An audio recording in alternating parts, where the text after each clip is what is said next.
14 tahun hidupnya yang dihabiskan hanya untuk melatih teknik menangkis. Gilbert menggeleng tak habis pikir.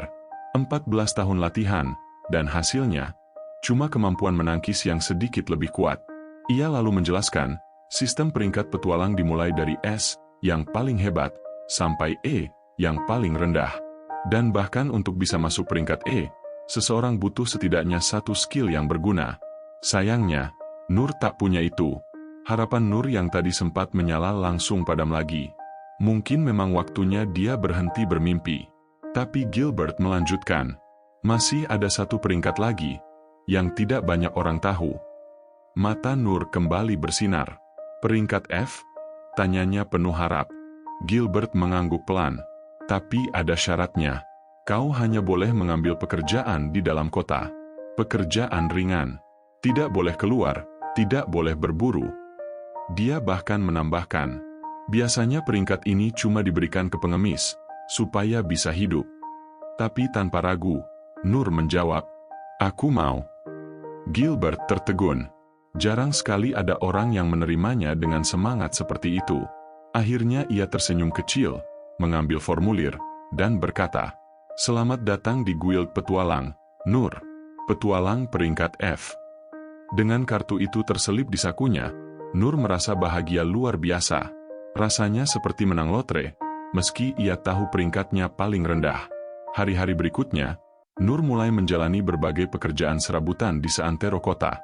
Dari memperbaiki genteng, jadi kurir, sampai bersih-bersih pasar. Semua dikerjakan sepenuh hati. Dan di sela-sela waktunya, ia tetap melatih seni menangkis, kebanggaannya yang tak seberapa. Suatu malam, sambil duduk di dekat api unggun, Nur tersenyum sendiri. Inilah hidup yang ia impikan, menjadi petualang yang membantu orang lain, meski cuma lewat hal kecil. Namun, takdir berkata lain. Suatu hari, setelah membantu seorang nenek membersihkan selokan, Nur melihat kilatan cahaya aneh dari gua dekat lokasi konstruksi.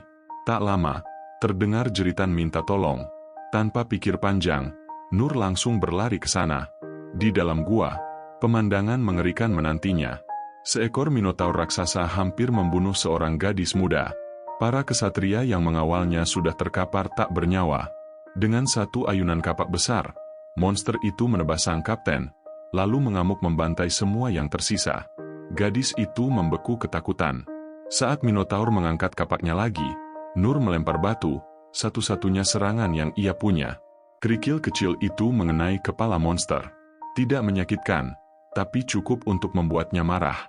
Monster itu langsung berbalik mengejar Nur. Dengan refleks hasil 14 tahun latihan, Nur menangkis setiap serangan brutal. Benturan demi benturan membuat pedang kayunya retak dan hancur. Ia tahu, ia tak punya skill menyerang. Tapi ketika melihat gadis itu kembali terancam, Nur mengaktifkan langkah bulu dan melesat menyelamatkannya. Pedangnya patah total, tapi pikirannya hanya satu. Meski aku bukan petualang hebat, aku harus melindunginya. Minotaur mengayunkan kapak terakhir. Nur, hanya dengan gagang pedang yang tersisa, menangkis dengan sempurna. Momentum benturannya membuat kapak itu terlempar ke udara, berputar, dan jatuh tepat di leher pemiliknya sendiri. Kepala monster itu terpenggal. Nur terjatuh lemas. Kalau pertarungan itu berlangsung 5 detik lebih lama, mungkin dialah yang mati. Ia hanya bisa tersenyum pahit, merasa dirinya tetap tak berbakat. Gadis itu mendekat, berterima kasih dengan mata berkaca-kaca, dan menanyakan namanya. Nur menjawab lirih, namaku, tak pantas kau ingat. Lalu ia pergi begitu saja. Tak lama setelah ia pergi, pasukan datang mengevakuasi sang gadis. Dialah Putri Lindbergh, calon penerus tahta kerajaan. Sementara itu, Nur kembali ke kota dengan pikiran ringan. Ia bahkan tak sadar kalau baru saja membunuh iblis level tinggi yang bisa memicu perang antar negara. Di sisi lain, di ruang rapat kastil, para bangsawan dan kesatria tinggi membahas kejadian itu. Mereka menduga Minotaur itu dipanggil lewat sihir terlarang dari kerajaan sihir Dris, sebuah provokasi untuk memulai perang. Namun satu hal yang masih misterius, siapa pria yang mengalahkan monster itu dengan pedang patah dalam hitungan detik. Sementara mereka sibuk mencari, Nur malah kembali ke guild, melapor seperti biasa. Ketua Gilbert langsung melotot kaget. Syukurlah kau masih hidup. Aku dengar ada iblis di dekat lokasi kerjamu. Nur cuma nyengir. Oh, iya, kedengaran mengerikan banget, ya. Gilbert sampai tepuk jidat. Dia bilang bahkan petualang peringkat A bisa mati lawan iblis semacam itu. Tapi Nur tetap tenang, hanya melapor hasil kerja dan menerima bayarannya. Sebelum pergi, Gilbert memberi saran. Kenapa tidak cari kerja biasa saja? Gajinya lebih besar. Nur tersenyum lembut. Selama aku bisa jadi petualang, uang bukan hal penting. Tiba-tiba, suara lembut memanggil dari belakang. Aku senang akhirnya bisa menemukannya. Itu suara Putri Lindbergh. Dia datang ke guild, membuat semua orang langsung tegang. Sang putri tersenyum.